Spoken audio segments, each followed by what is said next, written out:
Welcome बच्चों। तो आइए स्वागत करते हैं आपके अपने परिवार जीसीसी लर्न हब में। और आज हम लोग जानेंगे बिहार बोर्ड यानी मैट्रिक के हिंदी विषय का प्रथम चैप्टर श्रम विभाजन और जाति प्रथा के सब्जेक्टिव क्वेश्चन के बारे में। ठीक है, तो आज जितने भी सब्जेक्टिव क्वेश्चन उस पार्ट से बनते हैं उसका क्या किया जाएगा, सब्जेक्टिव क्वेश्चन सॉल्व किया जाएगा और आपको समझाया जाएगा। चलिए शुरू करते हैं, लेट्स स्टार्ट। पहला क्वेश्चन है, किस विडंबना की बात करते हैं?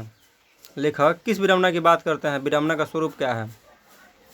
तो उसका आंसर हो जाएगा, लेखक भीमराव अंबेडकर जी विडंबना की बात करते हुए कहते हैं कि इस युग में जातिवाद के पोषकों की कमी नहीं है, जिसका स्वरूप है कि जाति प्रथा श्रम विभाजन के साथ साथ श्रमिक विभाजन का भी रूप ले रखा है, जो अस्वाभाविक है, जो कि उचित नहीं है। क्वेश्चन नंबर दूसरा है, जातिवाद के पोषक इसके पक्ष में क्या तर्क देते हैं हम?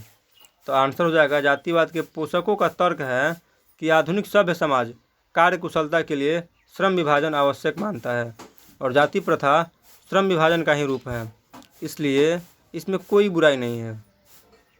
ये किनका कहना है? जो जातिवाद के पोषक हैं। क्वेश्चन नंबर तीसरा देखिए, जातिवाद के पक्ष में दिए गए तर्कों पर लेखक की प्रमुख आपत्तियाँ क्या हैं? जातिवाद के पक्ष में दिए गए तर्क पर लेखक के प्रमुख आपत्तियाँ इस प्रकार है कि जाति प्रथा श्रम विभाजन का रूप ले लिया है, ठीक है, और किसी सभ्य समाज में श्रम विभाजन व्यवस्था श्रमिकों के विभिन्न पहलुओं में अस्वाभाविक विभाजन नहीं करता है। ठीक है, अगर श्रम विभाजन किया जाए तो, लेकिन जाति के आधार पर कर दिया जाए तो क्या हो जाएगा? अस्वाभाविक हो जाएगा, यानी उचित नहीं होगा। क्वेश्चन नंबर 4 को देखते हैं, जाति भारतीय समाज में श्रम विभाजन का स्वाभाविक रूप क्यों नहीं है या क्यों कहीं नहीं जा सकती? उत्तर होगा इसका, भारतीय समाज में जातिवाद के आधार पर श्रम विभाजन अस्वाभाविक है, क्योंकि जातिगत श्रम विभाजन श्रमिकों की रुचि अथवा कार्यकुशलता के आधार पर नहीं होता, बल्कि माता के गर्भ में ही श्रम विभाजन कर दिया जाता है, जो व्यवस्था और रुचिपूर्ण होने के कारण गरीबी और बेरोजगारी को क्या करता है? बढ़ावा देता है। 5 नंबर क्वेश्चन, जाति प्रथा भारत में बेरोजगारी का एक प्रमुख और प्रत्यक्ष कारण कैसे बनी हुई है? इसका उत्तर होगा, जाति प्रथा भारत में बेरोजगारी का एक प्रमुख और प्रत्यक्ष कारण है, क्योंकि भारतीय समाज में श्रम विभाजन का आधार जाति है, चाहे श्रमिक कार्य कुशल हो या नहीं, उस कार्य में रुचि रखता हो या नहीं। इस प्रकार हम कह सकते हैं कि जब श्रमिकों का कार्य करने में न दिल लगे न दिमाग, तो कोई कार्य कुशलता पूर्वक कैसे प्राप्त कर सकता है? यही कारण है कि भारत में जाति प्रथा बेरोजगारी का प्रत्यक्ष और प्रमुख कारण बना हुआ है। क्वेश्चन नंबर 6 देखते हैं, लेखक आज के उद्योगों में गरीबी और उत्पीड़न से भी बड़ी समस्या किसे मानते हैं और क्यों मानते हैं?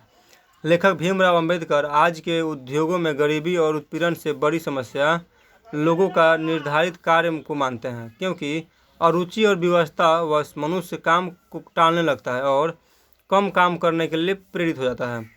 ऐसी स्थिति में जहाँ काम करने में न दिल लगे और न दिमाग, तो कोई कुशलता कैसे प्राप्त कर सकता है?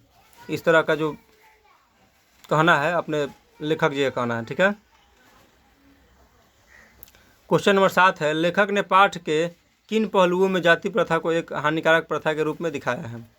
तो लेखक ने पाठ के विभिन्न पहलुओं में जाति प्रथा को एक हानिकारक प्रथा के रूप में दिखाया है, जो इस प्रकार है, अस्वाभाविक श्रम विभाजन, बढ़ती बेरोजगारी, अरुचि और व्यवस्था में श्रम का चुनाव, गतिशील एवं आदर्श समाज तथा वास्तविक लोकतंत्र का स्वरूप आदि।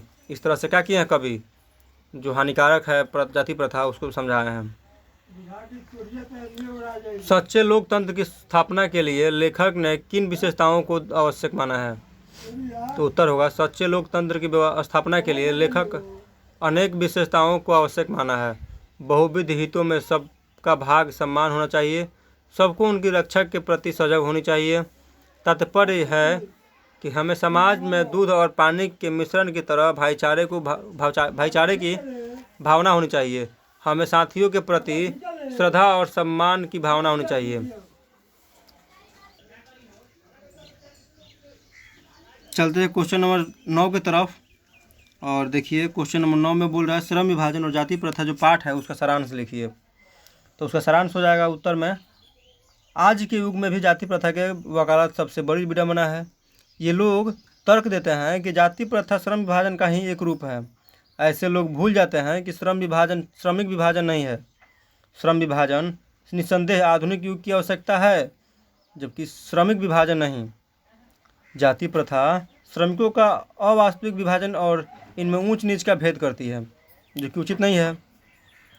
वस्तुतः जाति प्रथा को श्रम विभाजन नहीं माना जा सकता, क्योंकि श्रम विभाजन मनुष्य की रुचि पर होता है, जबकि जाति प्रथा मनुष्य पर जन्म के साथ ही पेशा थोप देती है।